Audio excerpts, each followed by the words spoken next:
All right, so here we are with Yeah. the Stringendo or Morendo end of semester episode and with new music. I think that's new music for the intro music. Did you guys like it? Kind of. Kind of? Was, was the other one better? Okay, so what should we be?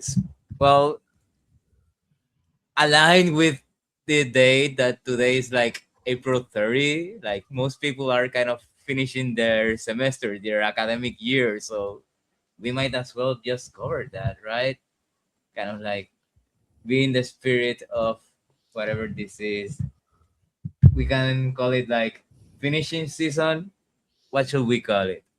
End of semester, stringendo. Well, you name it something. Why do you name it like that? I believe for most of the students, we are, I mean, we were students too, right? When it Yes. is closing with the semester end, we had a lot of exams. Maybe the performance of our capstone projects, and then we may have some essays or even like long papers to write. So it is actually the time that we rush quite a bit. Unless you are very organized, you are like the most methodical person. Otherwise, most of the time, most students hurry quite a bit approaching to the semester end. That was a stringendo. But at the same time, morendo means dying away. If you're a musician, you probably know this word. So it is used at the end of a piece most of the time. So it's when our energy is used up for all those things, we are dying. We are very tired. We lose a lot of energy, and then actually the summer vacation, the summer holidays will be of our good use for us to be more like let's say refreshed, right? So, but anyway, that's why I decided to title this episode like Stringendo or Morendo because I believe some people may feel like exhausted before closing with the actual semester. And for example, if you have like a final presentation for whatever musicology class, you work so hard like for like 3 days and 3 nights for like a 10 minutes presentation, and then all the energy is used up, and then you just realize, oh, I'm still teaching a class. Oh, I have to write an exam. Then you're also dying, right? In some way. Yeah. Anyway, what do you, how how was your experience at the end of semester, Huang? You are teaching.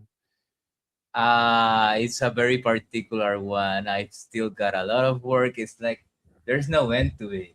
I'm overwhelmed would be the word. Yeah. So it doesn't matter if I'm dying or not. You cannot die at this I, at this I have moment. to die every day and be resurrected. I am in an endless cycle of resurrections, you might say. My response was a practical one. Your response was a poetic one, I would say. Well, Yeah.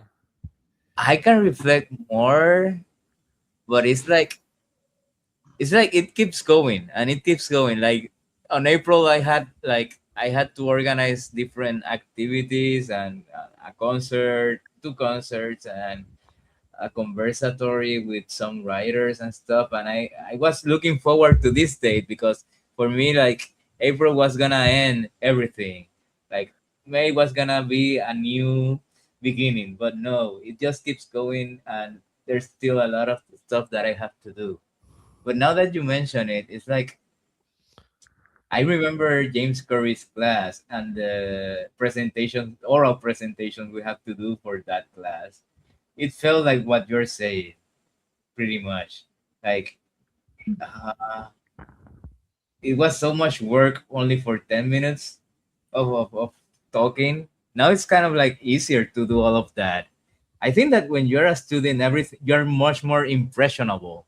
After graduating, it's kind of like you tell yourself, what was the big deal that I was making about it? Like it's kind of like different phases of life and stuff like that. True. True. Mhm. Exactly. Yeah. It's not it's not so traumatic. Like we Oh like no, yeah. you're putting it in a I very didn't feel dramatic that way. way in the moment, you know. I have a What? hard time. It did feel that way in the moment. I Yes. have, I have a younger sister who's a little bit over 9 years younger than me, so a whole decade. And so, like, I sometimes it's easy to like judge her feelings too harshly because I'm in a different spot in life. But I always have to think back. I'm like, no, when I was in school, Yes. that felt like a really big deal. It's very easy to disconnect and Yeah, only think I like think an adult. ooh, this won't feel like a big deal one day and make it not. I mean, it was a big deal, and like when we were in school, like when we were in school, like that was my whole life, like pretty much, like we went to school. I We had like fellowships to just give us basic cost of living. We wrote music. I mean, yeah, I mean, occasionally maybe we hung out and stuff, but like it wasn't, our main life was school. Like we didn't have many responsibilities really in retro. I thought I did, at least when I was that age, and I'm realizing I didn't have any responsibilities. And my main, stress in life was maybe getting a piece on time. And getting it performed and that it was performed like correctly. Mm-hmm. I suddenly remember a tiny episode of my life as a teaching assistant while doing my doctorate at UB. I forgot which semester. I mean, I even forgot which year, but probably not the first 2 years because it was about me teaching a course titled like music and society. I taught a little bit about like program music, absolute music, expression, something like that, and Expression like Curry's class. kind of like and also talk about like indexical meaning, something like that. In like something that I don't really remember what it is nowadays, but back then I taught a course like that, and then at the end of the semester I had a big piece to write, and then I like I didn't really sleep or I slept but slept very little, something like that, and then one day I overslept. And then when I woke up, I just remember, oh no, today it was the final for the class. I didn't even go to school. I didn't even go to school. That's horrible. So you But missed the final. but Oh I should be the one who gave yeah, the final. yes, Yeah. I understand. You I didn't skipped even you I skipped the class you were teaching. I I You I skipped class, but you were not. The professor is skipping class. What's with that? but in the syllabus actually I wrote if you finish like the coursework like whatever like assignments, then you don't have to take the final, something like that. I forgot if all students finished their work so that they didn't even have to take the final, didn't have to come to the final, but at least because of the composition I didn't check whether they finished their assignments. I didn't even have a plan to write the final just in case somebody didn't finish anything. Yeah. So so I when I woke up I told Tiffany, my wife, yeah, oh shoot. I should have gone to school today. And I should have written a final for them. What if somebody came to the classroom and didn't see me? Anyway, it's fine at the end. Yeah, Yeah, nothing happened. you're Nobody alive. came. Nobody came. Nobody complained. No Okay. administrator came to me. So fine, it was fine. But but it's horrible and irresponsible. Honestly, yeah. Yeah, it sounds horribly irresponsible. That's how I will describe it for sure. I remember, like, I when I began here in the faculty of the College of General Studies, I was teaching this Genet course on music, and I gave them an essay to do about the BBC orchestra and stuff like that. And students kind of sometimes take you for granted, and they think that you're also not gonna read the essays and stuff like that. And like seven of them, uh, like they copied each other's work, and it was Hmm. like plagiarism. And it was like I noticed, and none of them passed the class. It was like, okay, for me it was like, you might say I even took that personal personally. I was beginning Okay. to teach. I kind of like, nowadays I will have only given them zero for that work, for that specific grade, like not for the whole class, that to fail them. But at that time I failed them, and it was almost one third of the class. But it was like, it was more like a statement. Also, it's kind of like, well, it's like, nah, that And doesn't run with that, me. that Uh-huh. was that was why you were in Buffalo, or why teaching in Puerto No, Rico? here in Puerto Rico. In Buffalo, they were more. It was interesting. I only Oh, I thought during had summer. plagiarizer. Huh? I had one student in particular who was a really horrendous plagiarizer in Buffalo. Okay. Um, and I taught a class that I designed. It was on John Cage and American experimentalism, and it was largely a writing class. Like they wrote a lot, but it was like very short. Like most of my essays were like one page. Yeah. Um, Yeah. It's There's like, a lot of them. Like maybe every week or every 2 weeks. But it was still one page. It was still like really, it was a gen ed course. It wasn't very time intensive. There was no test or anything. It was a very simple course. Okay. And this one student, he was, I don't know what national he wasn't. He didn't speak English particularly well, and he wasn't a very like he wasn't like a beginning student or anything. He um he plagiarized that, and when they plagiarize, most of these students, at least back then, they're lazy to do the assignment, so they're not gonna plagiarize well either. Like they copy paste something from like Wikipedia or whatever, and they mhm. don't even bother changing the font. So all of a sudden the font gets really crazy, or like it's not. Oh, the language starts. Yeah, it's a different style. Like suddenly different style. And I'm like, if the all of a sudden the text changes font and is like bold and like different size, I think that's going to flag as suspicious immediately. But so this kid copied an article. I think it wasn't even an article that I gave to him. And I'm like, well, if I gave you this article, I probably read it first of all.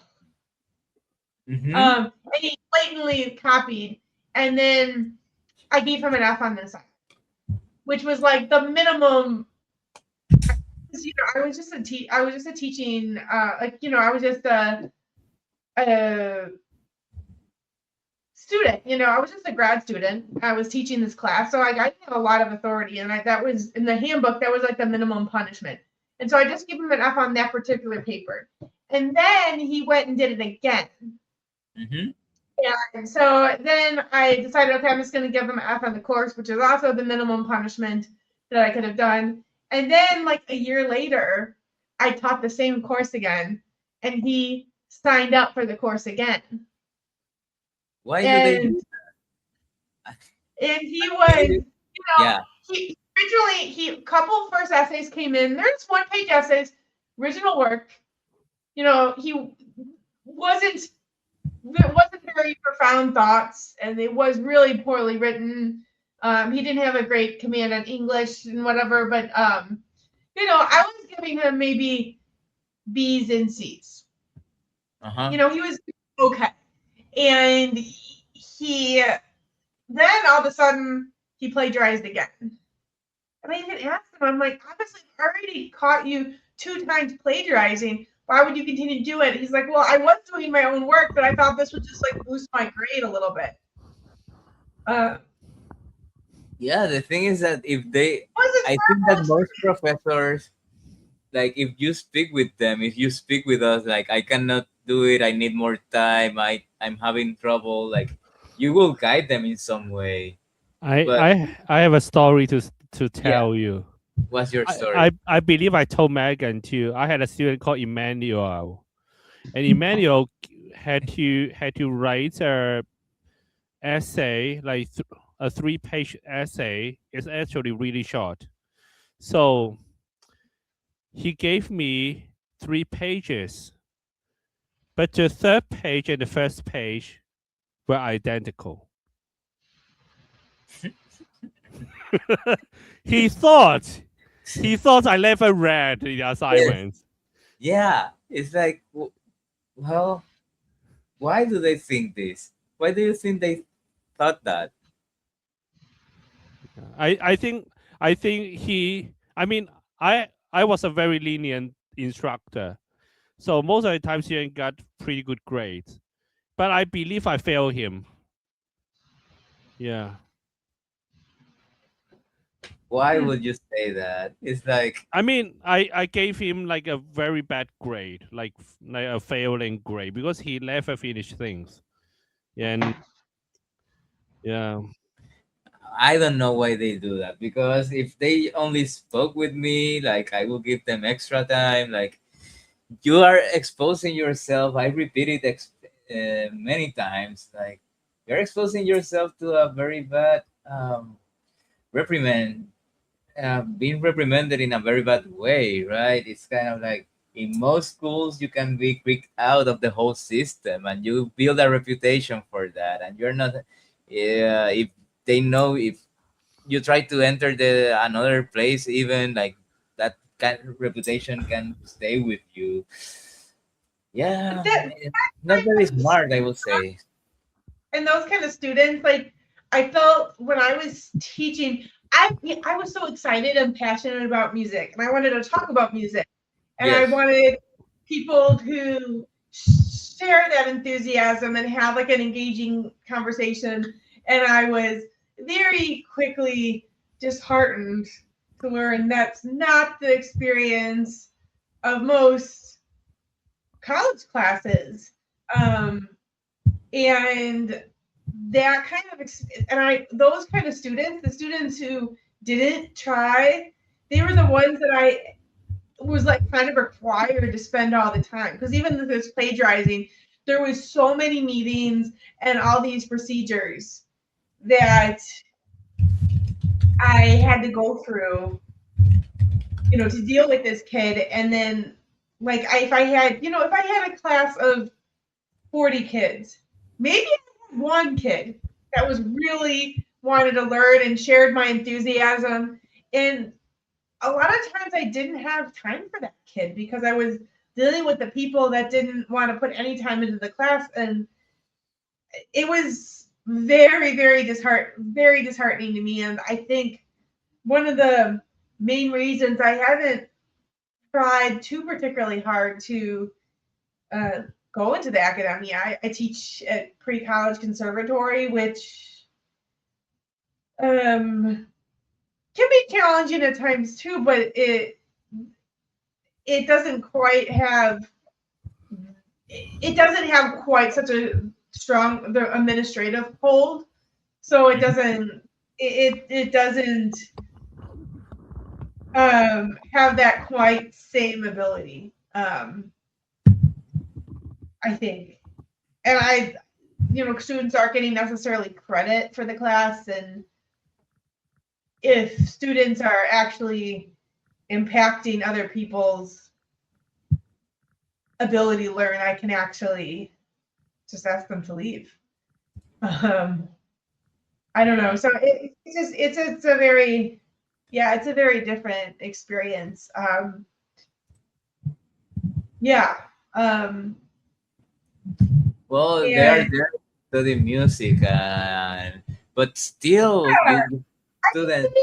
I think a lot of what's frustrating now is that, I have to teach half-hour classes because Mm-hmm. there's so many students that want to take them. And sometimes the half an hour, some of my classes just have, a small number of students, maybe like 5 or 6 students. And then others of my classes might have like 30 students.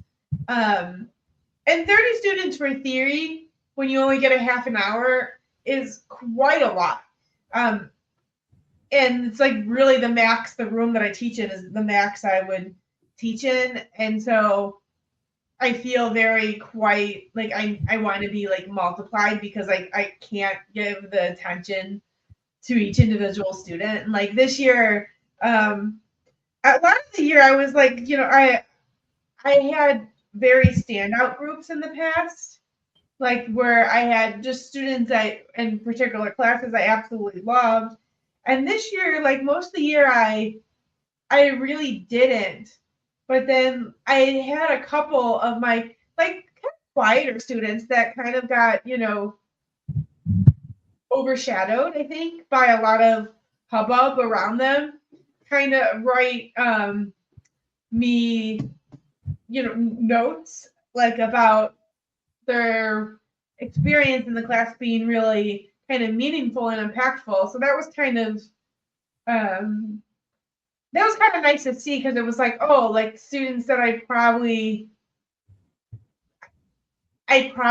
should have gotten deserved more attention, but like I would just spread so thin that they were still able to appreciate the experience. Yeah, Oh, the thing is that also have your own projects, and you have to balance that out with teaching. You can like not all of the time going into teaching specifically. You have to choose, and like they draw some time from you because like okay, like these students go first because not because they are exceptional in any manner, but because of the contrary, because you have to look out, make sure that you have the source where they copied it, or where they committed plagiarism from. Like it's yeah, like why do it in the first place if you're not yeah. willing to do the work, and if you're exposing yourself to so much penalties, for example, if like I being put mean, out. like when I was going into composition and going into like, I think composition really is the track, like the least the academic degree to become a professor of composition. Hmm. Um, and but I don't know if I have very good moments and bad moments too in teaching, but I never felt particularly passionate about teaching. Um, I went I I chose undergrad my undergrad major as composition because I was passionate about composition. And then I think, halfway through there, I kind of learned, oh, well, if you continue with this, probably, a professorship is like the logical path point. And I was just kind of felt like, okay, that'd be all right. And I was, had a lot of really small classes with very enthusiastic students that I was a part of as a student, as in my undergraduate, that were we had very engaging and enriching conversations, and I thought that's what it would be like. Oh, that I would like that. I love having these deep intellectual conversations. Um, but then you kind of get into teaching once you go into my PhD studies, and I realized that type of experience as a teacher is really actually rare, that you're having these really deep and engaging intellectual conversations in this like group of students. And most teachers don't really have the opportunity to teach because we're teaching like gen eds. or we're teaching basic music theory, and all the courses. Maybe you have one or two students that are like that, but a lot of them don't really want to be there, and it's yeah, it can be difficult. But yeah, I Depends never. on the group. Yeah, Depends on the yeah, group, but yeah.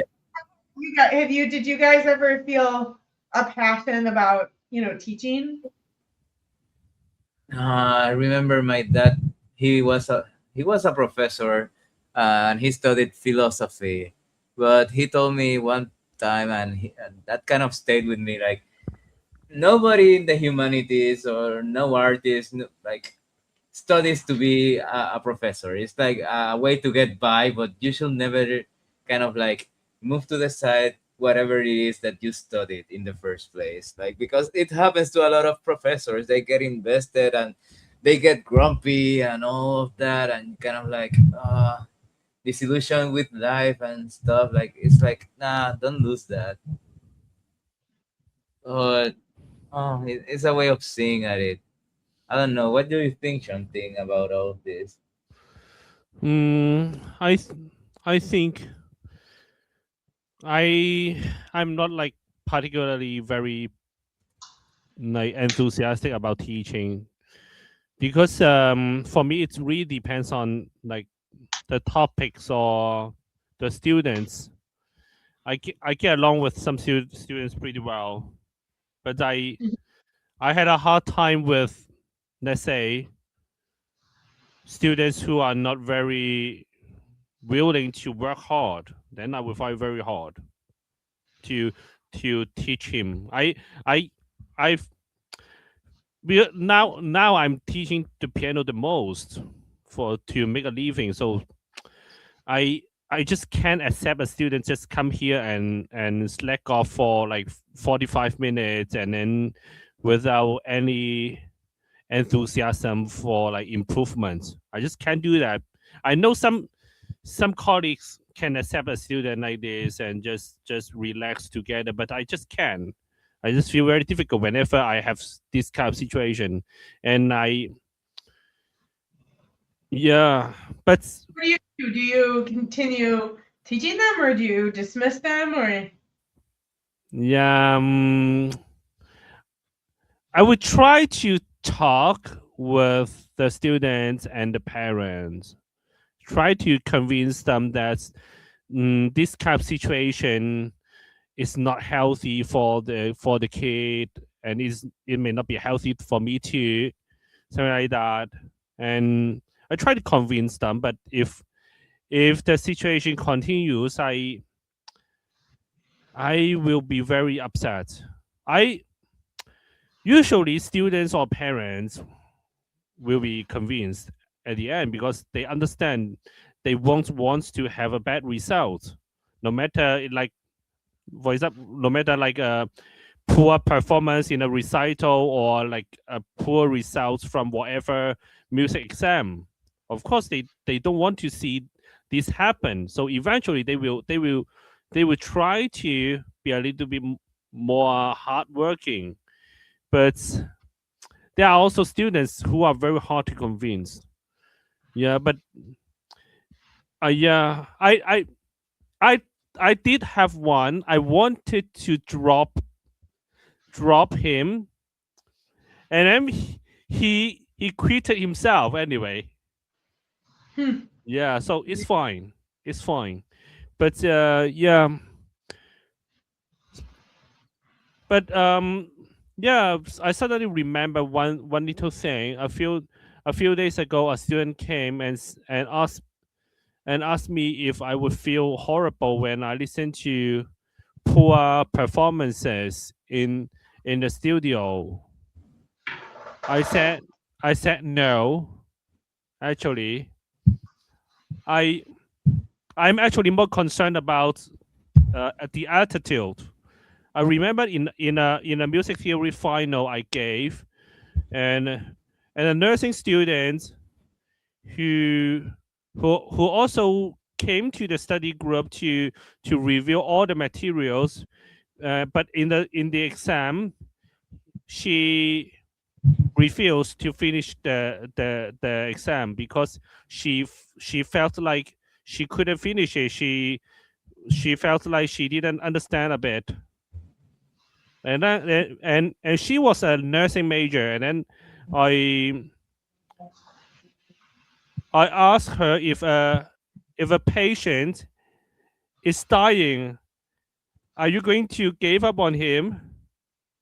And then she said, no, no, no. So yeah, yeah. Then please continue to answer the questions. Mm. Don't don't don't quit so early because this was like 15 minutes into the final. Why do you want to stop answering? Why don't you try to figure out a little bit harder, right? I mean, I'm more concerned about students' behavior and attitude. Actually, yeah. Mm. Maybe because I'm I'm not currently teaching at the conservatory level. I'm most of the time I have to deal with like young kid. Yeah, I'm more concerned about whether you come on time, whether you practice. Yeah, more than whether you can play like five etudes by Chopin in 2 months. I'm not too concerned about that part. Yeah. Yeah, but do you want them to be like engaged and excited and wanting to learn though, I'm sure. Yes, exactly, exactly. I believe it is the main motivator for students to work hard to like to how to say that, how to improve, because if they just feel like doing doing some boring chores, if they are not engaged, they won't work very hard, right? The effort will be will be short lived. Yeah. Yeah, you Yeah. said that about teaching at your level, but I think that it's kind of like it spreads. It mostly spreads. It's kind of like at any level because you kind of like see that in at all levels, and then it's kind of like you get frustrated, and you get frustrated because yeah, we were not trained to teach. We are not trained to be pedagogues. We are not trained to do that I specifically. think You people just like that aren't in any kind of PhD field are kind of surprised to learn that like, whatever your, subject is, like when you go to college, your professors are most likely have never even gotten one lesson on how to teach. They've yeah. never, never learned. And we all have professors like some people have a natural gift for it and are naturally amazing at it. Others don't. I clearly remember having to take this like geog, uh, geology class at Northwestern, like for a distro. And the professor was probably a brilliant geologist. I don't know, like he wrote their own textbook, but he Mhm. basically all he did in class was read from it, and he read from it like like in a very monotonic voice. Really, it really wasn't helpful having them there versus just picking up the book and reading it. But at the same time, I'm sure his studies were not focused in teaching me that. It is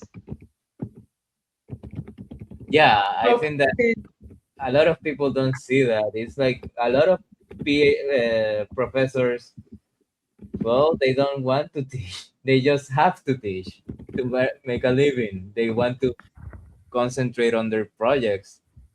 They don't want to deal with all of this, either at the pedagogy level or either at the administrative level. And that's where you get a lot of fights in between departments and stuff like that, I think. Yeah, yeah. but when we talk about teaching, actually, it's pretty. It's very interesting when we talk about that because we were students.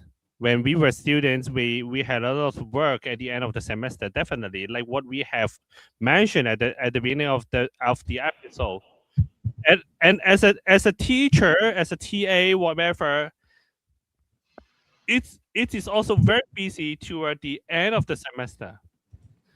And as a composer, although we may have multiple deadlines during the semester, but most of the time we are the most busy at the end of the semester too. Yeah. Especially if you are very active during the summer, if you have a summer festival to attend, let's Mhm. say whatever festival in August, you need to travel to Latvia, let's say, probably you need to To really Royamont, to Royamont, like you did. that's in Paris. That's not that early, but yeah, just let's say we have a city, not city, like a festival in Latvia. I've never been there anyway. So Latvia? Why do yeah, you mention it? a friend of Just mine because. went.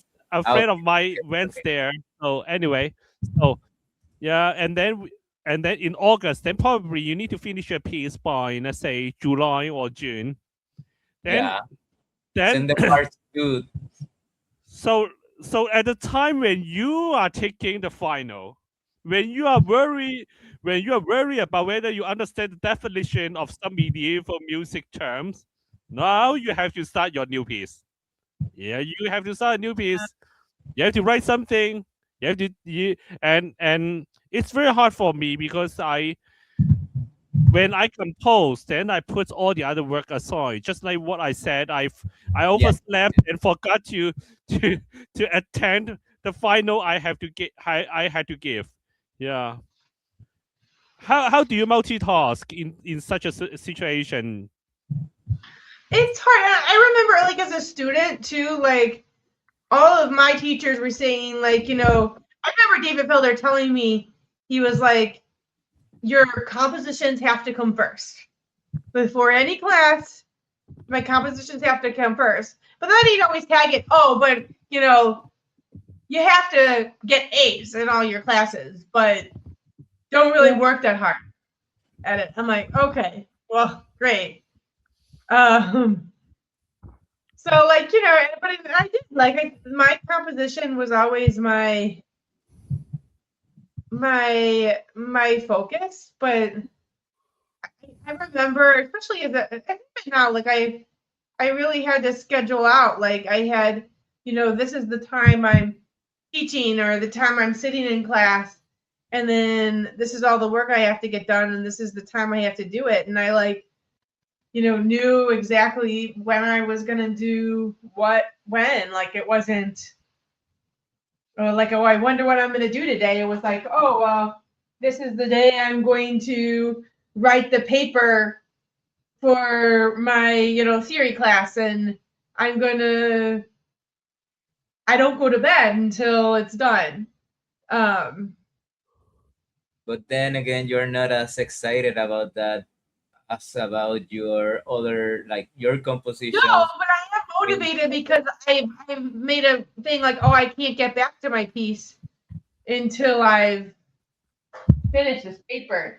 And so that's sometimes a motivation too. Like, I want to Oh, okay.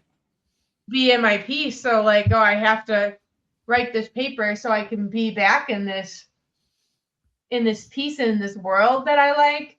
Um yeah, that can be very, very motivating. I don't know, for me as well. And I don't know. I will have to say, as a composer, Hmm. I never really, any kind of time when I've had a finite deadline, I don't think I've ever missed my deadline. Um, I have. I have not, and, like, yeah, I don't know. Like, for me, it's just like, okay, this is what has to be done, but it's going to be done. So, and then it is. And I know it's, like, uncommon. I think most composers have definitely missed their deadlines. I mean, and I've gotten close. I do remember when I premiered Liaison Hmm. at Two Buffalo. I was still probably, I don't, it might have even been the week of, it might have even, I think the first couple days of June in Buffalo, I was still, like, trying to write the end of the piece.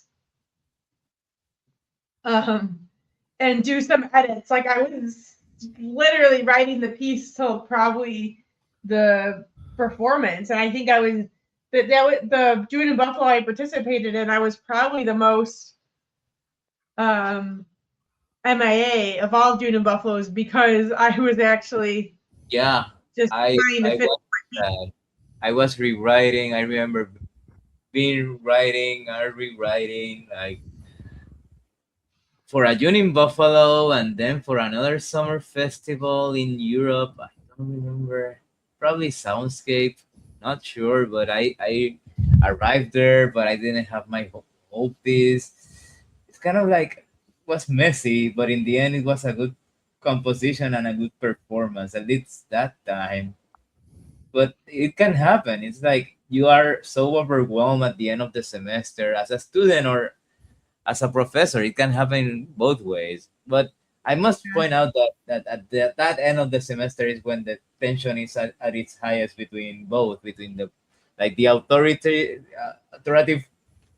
figure being the professor and the student. It's like yeah, it's kind of like they are both kind of sick of each other. Pretty much. It's like let's just be done with it. I don't want to see you anymore, but we both have some responsibilities to finish.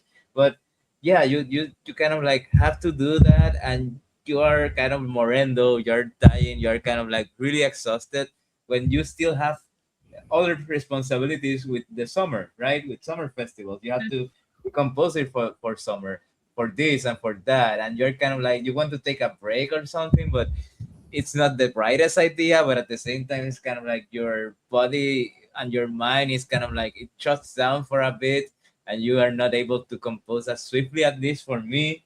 And then it's kind of like you okay get back into it uh, as ASAP because you have to present another piece. So it's kind of chaotic. It's what I mean. Kind of like Yeah, because I of the mean, I think when you're in this chaos too, you're also more prone. Obviously, you're stressed and anxious, and you're more prone to sickness. And I remember when I wrote what I presented as my opus one, my timpani and violin piece. I was Mhm. extremely sick, and the piece was due. Um, and I just remember I could barely hold my head up, and I'm just not I don't like I don't even remember. I finished the piece, don't remember how, couldn't tell you like how I made the decisions I made, but I finished the piece somehow. um yeah, but it's yeah, that can be hard too. How about you, Shanti? Have you ever been in that situation when kind of like the semester runs into the summer or yourself, like your sense of self of the semester kind of clashes with your sense of self during the summer, stuff like that? I'm being kind of I a bit metaphoric, but whatever. I would say whenever it was summer when I was a student, I I try very hard to keep myself busy. I attended like some festival. I mean, you at least one maybe for each year. Um, until until the summer before I had to start writing my dissertation. Yeah, it's like 2014. I I I believe I didn't get any acceptance. Not I didn't attend any festival, not totally because I didn't want to, but I got like quite some rejection. Mm. And and then and I also achieved the status of like like ABD, right? All but dissertation. So I returned to Hong Kong for a couple of months, maybe at least like 2 or 3 months after the fall semester began. Okay. And then And actually, that period was very, I would say, very important to me in the sense that I didn't get anything I wanted, and I became a Were little. you used to getting everything, like getting into I everything? mean, I didn't get in anything. I didn't, even if I wanted so badly, but I didn't get. And I I began to rethink more carefully about what I had been writing as a composer. Yeah, it was a long morendo. Let's put it this way. Like like when we try to like compile like a portfolio, gather some pieces, the edited like recording PDF, whatever finale file or something like that. Actually, we had a lot of work when we submitted an application, especially at that time when we were students. We we probably submitted like one or two newly freshly composed pieces, and then those pieces, those scores still require some editing or revision before the submission. So a lot of work for those application, and also the same semester end chores like exam paper, essay, and a little bit of teaching of myself.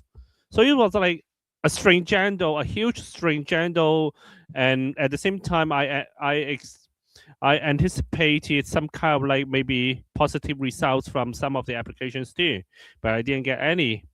And then it's a long morando in the summer, a long Mhm. one, a long one, and I started to rethink quite a bit. I remember I applied for a festival in Italy, and the administrator wrote to all the applicants that if you something like if you were rejected, you could you could write an email to us if you for any feedback from the featured composer of the festival, Mm-hmm. because that Italian composer was very friendly and was very committed to education, something like that. So I did write them an email that, oh yeah, I'm interested in hearing some feedback from him. I forgot his feedback exactly, to be honest. And but at that time, yeah, I would say those rejections, those words really motivated me to to look for a better way in my work. And then I returned to Hong Kong, and then I spent like maybe I forgot like 2 months or 3 months there in Hong Kong. I went I went to um the film music studio run by my friend. I went there like every week to sort of like intern a bit, and then I did some research for the sound I would like to use in my dissertation. I had a friend who was a composer and clarinetist, and that Morando finally led to another piece, which would be my dissertation. Anyway, so I would All right. say Stringendo, of course, is good because it feels like we are productive. We have a lot to do. But sometimes Morando is really important too. A little bit of dying away, a little bit of break, Mhm. a little bit of breather, right? When if you have to sing, if you have to play the instrument, we need to we need to breathe a bit, right? You need to breathe in, and then you sing, and then at the end of the phrase, you breathe again. If you play the piano, you maybe you roll up your hands, roll up your wrist, and then get ready for the next phrase. I do believe actually it's healthier to compose a little bit less, but not too little. Like you compose at least something Mhm. regularly, but which may not, but it may not be too beneficial if we like being busy, like composing like one piece a month. It's not like one apple a day keep doctor away. It's not like that. Yeah, because it's really, especially when we are talking about like contemporary music, serious music, concert music, in whatever way you call it, this kind of music requires quite a lot of work, both on paper and in our mind. Well, if you're searching for new ways of expression, definitely. I Yeah. would So say. But it depends on the composer at the same time. For me, it's good to get away from a piece, from composing every now and then return with a new, fresh mind. Now that you say that, like, sometimes life gets in the way. Sometimes it's like you Especially have when a you're like not a student, when you're like an adult with responsibility.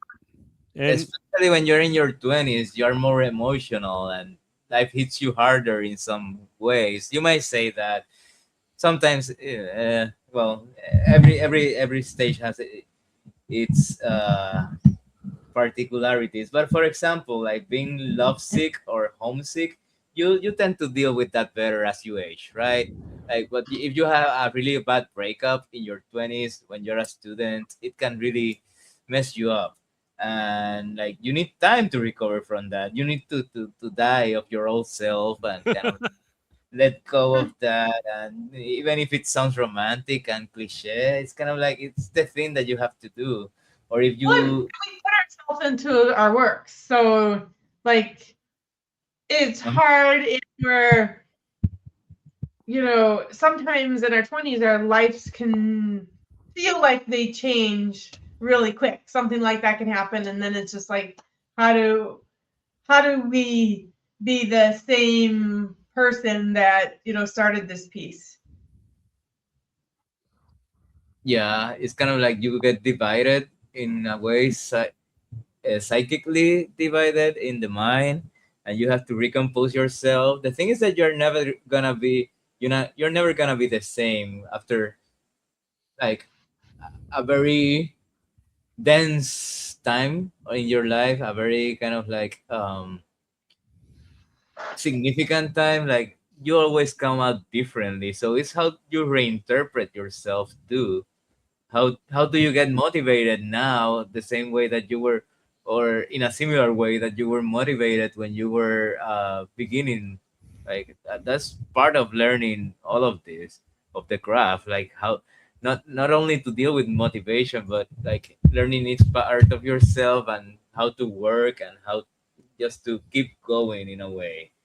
um, how is Yeah. it that it defines you, how composition defines you and it's there with you, right? Because if not, you will not have studied it and you will not have take it to the PhD level, for example. Why it's always there's always a reflection on why did I do this. And if you cannot answer that, then I think that that's when you change lanes, you change careers. um, like consciously you stop composing, you kind of distance yourself from music, and not come back. And we've seen that with many people that it happens. Mhm. But So get into summer, like yeah, I was curious, what are everyone's like summer goals? Is it gonna Are we planning for more of a morendo or a stringendo summer in terms uh of our composition?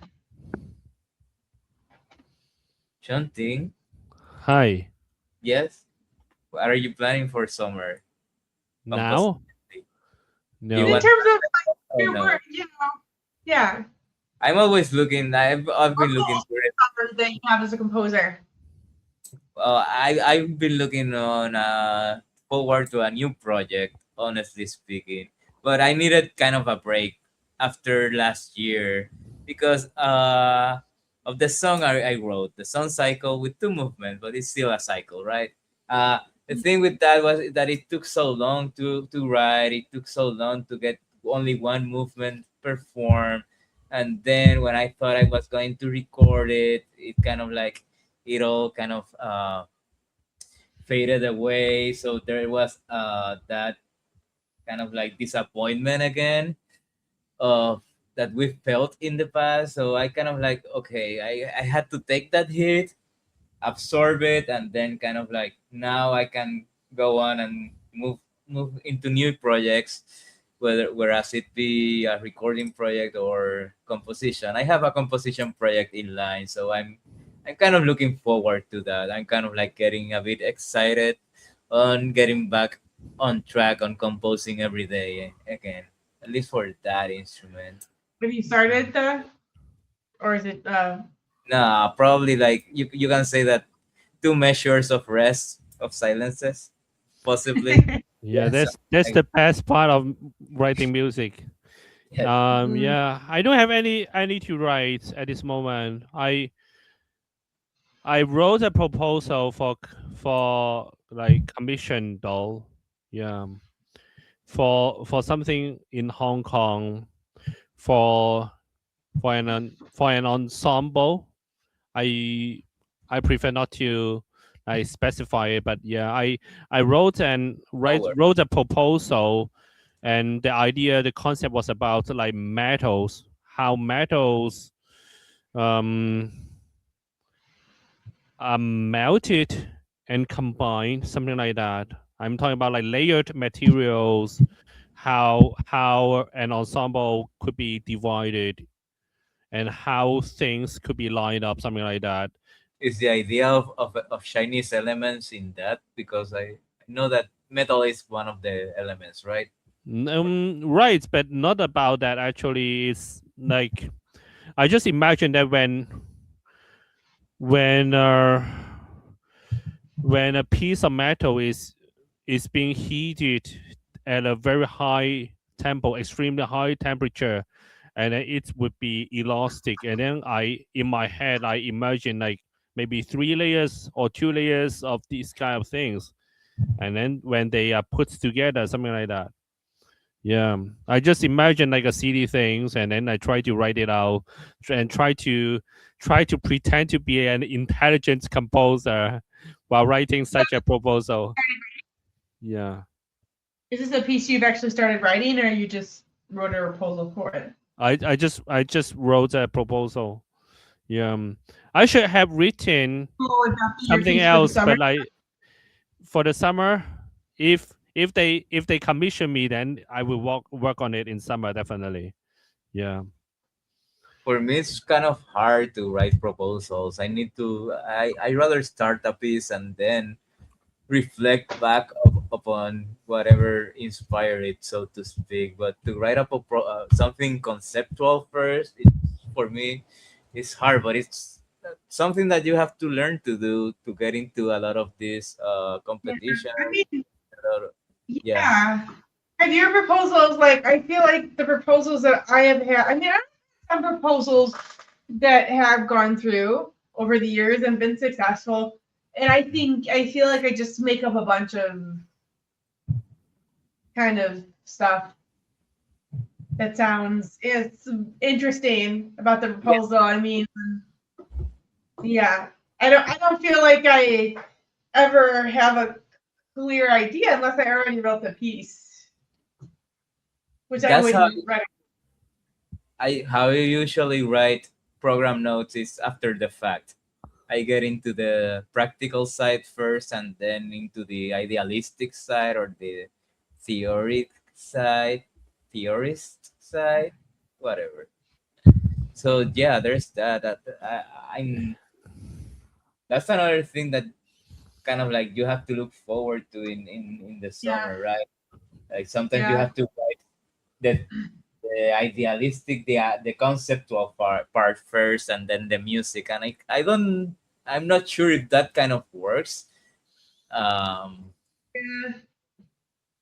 No. but it's very common to do that for proposals um, for a lot of academic settings. They kind of want that. They want that Yeah. sweet talk, sweet university academic writing first, and the music, how the music sounds in itself is not that important. It it will seem to me like then you it seems like if you have a good proposal, you can write any piece of music and it doesn't matter.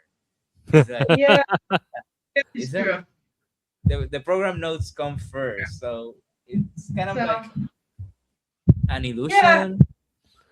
I know for me, like I've been like in more of a this past year. I've been more in a morendo period. I've talked about it on the podcast. Kind of like when like I wrote this synthesizer piece for my friend Andrew, and I worked really hard on it, and I was kind of almost overly engaged in it. And then Yeah, I kind of, yeah, I then I was a little bit overwhelmed, and I needed like a break. I think I maybe stretched the break a little bit too long, but I get into these um modes as a composer. Like I stopped writing music for a few weeks, then it comes a month, and then a couple months, and then I'm kind of like, I don't know if I know how to write music anymore.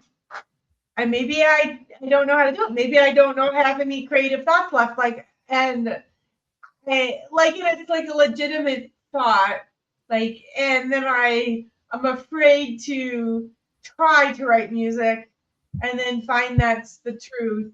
Um, I think this year was also easy for me not to write music because I had a lot of things going on, but then I also have been very involved in like visual art, so I didn't usually I feel I get like an urge to feel like artistically expressive. And I had enough other artistic things that I didn't really necessarily feel that way.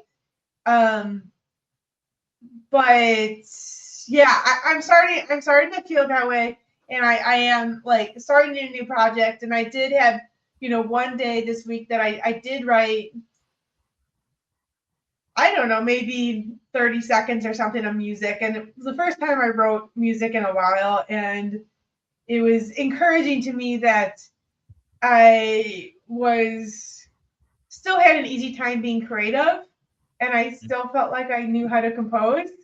All the thoughts that I had in my head, um, which which I knew were probably not true because I go through this cycle again and again. But it's my cycle. Were not true that I, still know how to uh, compose music, and I still have creativity ideas, and a lot of the self doubt, and then I have a hard time finishing pieces for the same reason. Is sometimes I get really emotionally attached to my pieces, and I have a hard time finishing them because I don't want to not be engaged in that world. I want to still be in that world. I don't want to let it go and then give it to a performer. And like sometimes I have these self doubting thoughts that I'm like, what if this is the very last piece I ever wrote? And then as soon as I write this last note, I'm like done being a composer. And I've thought this way for a very long time. Like maybe not in maybe towards the end of grad school, I started, feeling that way. And I know and a lot of people know that it's not rational, but that's just kind of the way my brain thinks. And I get very attached to my music, and so I have a hard time. I have a hard time at both ends. I have a hard time finishing the piece, and then I have a hard time starting the piece. well, But it I'm hoping happens. that it's more of a stringendo for me. That I do feel much more motivated. I hope I'm going to have a big stringendo in this month. Anyway, I have to start working on things. Yeah, that's what I wish at the end. Yeah. Well, Yeah. I was feeling like that once, like I probably wasn't gonna write anymore, or was having one of those periods of dry spell periods, you might call them. But I told that to a friend, and he was like, "Man, what are you talking about? You're always gonna be a composer, whereas you like it or not." And so he made me brush it out like, Oh, for sure. in a very Like I casual way, but who is not an artist. She has no artistic ambitions at all. yeah, And same you here. know, and she like, she's an elementary school teacher. That's like always kind of what she wanted to do, and she's so satisfied doing that. And I've known her forever since I was like in high school. And I remember, sometimes I get a little bit jealous. And I'm like, wow, I wish I could be happy and not pursue some kind of art or be doing some kind of art. And that's Mhm. not the case for me at all. Like I always feel this artistic ambition, but just because art's so hard, I feel like she feels that same level of fulfillment, having a much just simpler life, um, which sometimes that seems appealing, but I know that wouldn't make me happy, but sometimes I wish I did because composition is hard. Yeah, it seems like a much simpler way of living, of Yeah, being kind of like satisfied with yeah, life in a way. There seems to be always a like an being unsatisfied in this way or in this other way, but that's what this is about, of like being an artist is about, in the way that of course you're gonna be unsatisfied. That's why you write the next piece, or that's why you paint the next painting, or that's why you write the next short story. Of course there's always gonna be that sense of unfulfillment of all of that that's involved, I would Very say. true. Yeah, it's kind of like, if you wrote the perfect piece, then why would you need to write another piece like that? Or it's like you already wrote. Why would you write another piece searching for another thing, or another way of expression, another mode of expression? That's how I think. I'm not sure. You can see art in a different way. You can see art as an artisan, as a craftsman, for example, that is kind of doing these objects, these crafts object.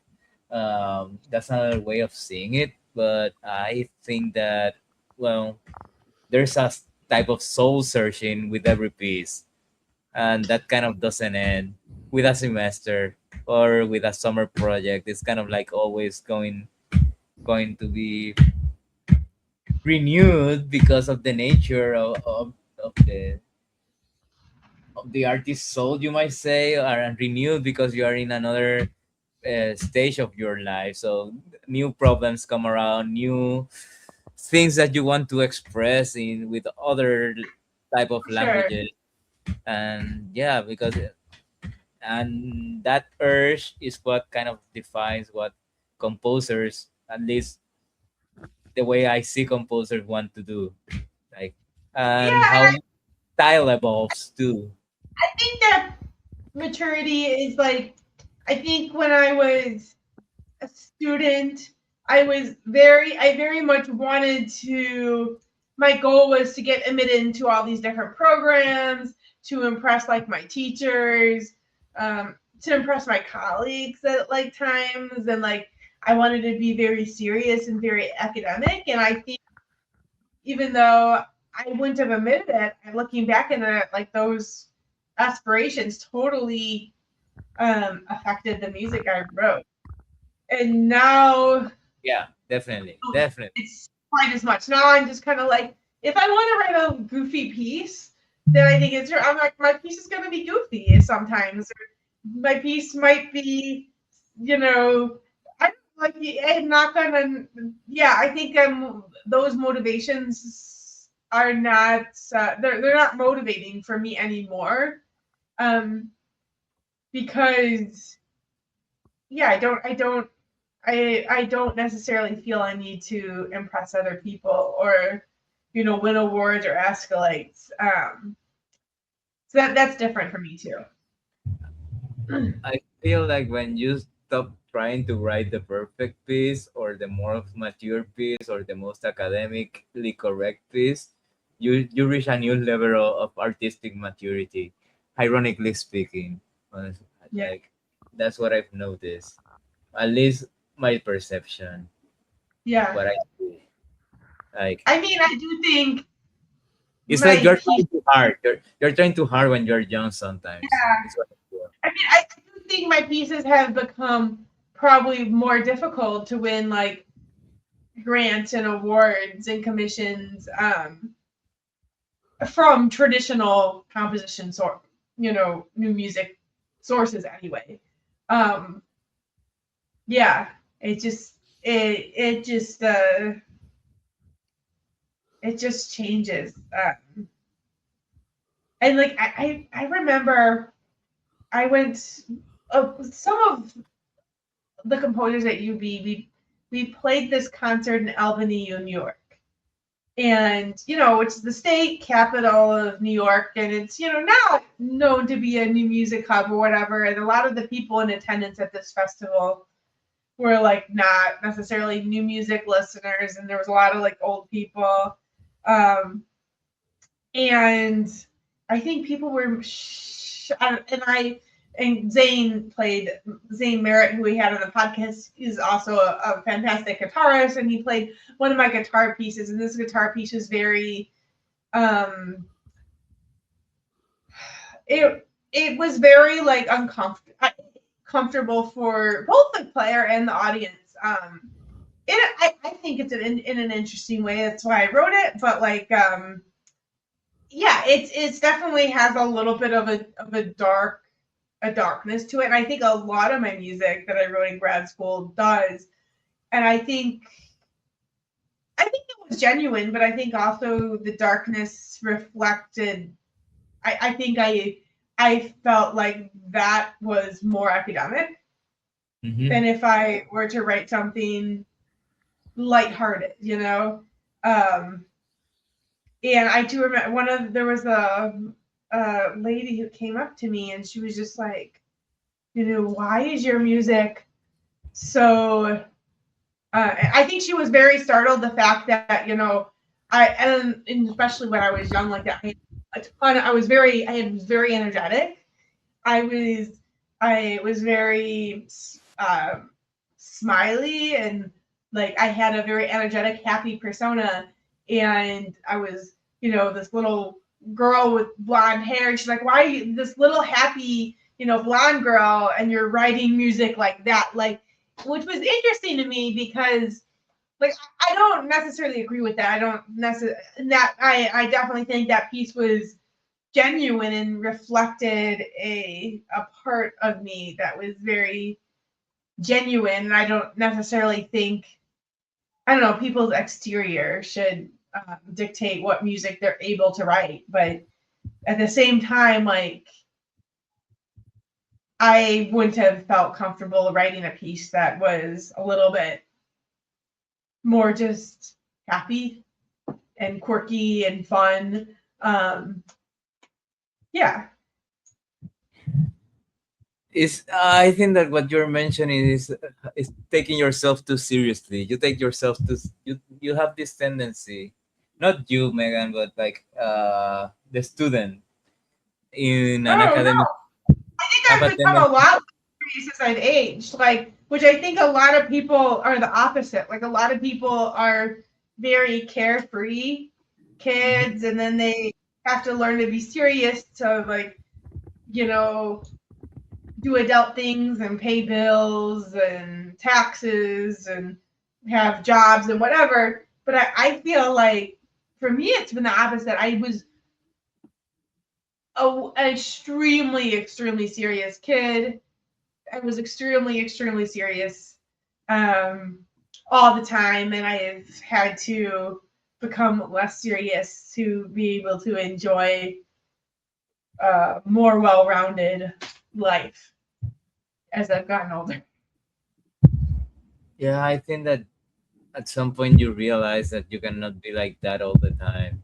That you need more contrast. Okay, there's time to be serious and there's time to be silly. If you don't have both, you kind of like turn a bit turn too dark or turn too light, so to speak.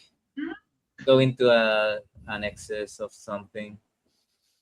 Anyway, But I think yeah, that hopefully we'll be yeah, productive for all of us. We'll yeah, have music, maybe. yeah. I think so. I think that this was kind of like a reflection on that. What are we Yeah. going to do this summer? Because summer's always a contrast with the rest of the academic year. Even if you are not in school, kind of like it's you feel it. You feel like summer's kind of different. Summer kind of like renews everything. Some That's why you have summer love and summertime and all of these songs and all of these collective ideas that speak about summer, right? I will say so. Kind of like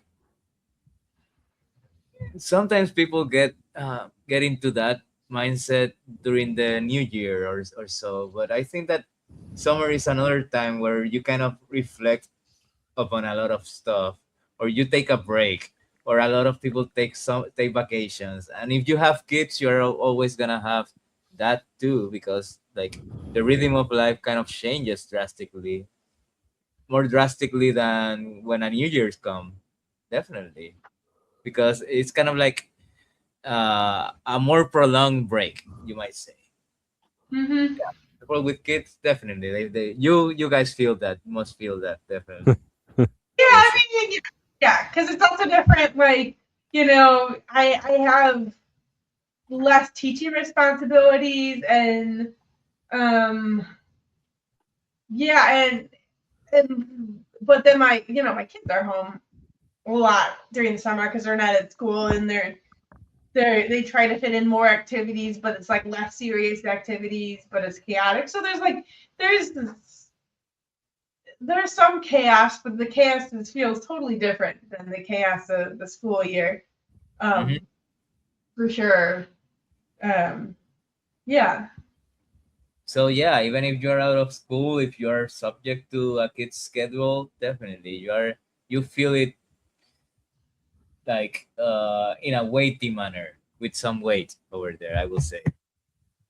Yeah. But And I don't know, I'm also starting like to notice like I think I can maybe integrate my kids into my composition practice hmm, more than I once thought I could because I think they're kind of interested in being kind of let into that, and so that I might see how that works too.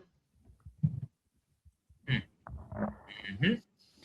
Well, I think that this conversation's gone places, Yeah, so to speak, like back and forth, like left and right, past and future, definitely. I think that that's all I have to say for today. Do you guys have anything to add? Good luck with everything for Yeah, whatever project in your head or on the table or inside your hard disk. Please hang in there. Good luck with any exam that you are taking. Yeah, it's the yeah. time. It's the time for your final judgment. Sorry about that. the final judgment is that's a very dramatic way of putting it. Okay. Yeah. Actually, just a judgment in a tiny episode in your life. To be honest, don't worry too much. But definitely, you have to hang in there if you are taking a test or an exam or you're writing a paper. Yeah. Sorry, I'm not going to be helpful today I think Yeah. you've been helpful enough. in a So I poetic way, maybe. Well, yeah, you've been more direct today than usual. That's something to notice. But Yeah. I like that too. Anyway, I guess that will be it for tonight, right? Yeah. Anything Yeah. else? No. Well, Mm, I hope you guys have a good night. Be safe. Bye. bye.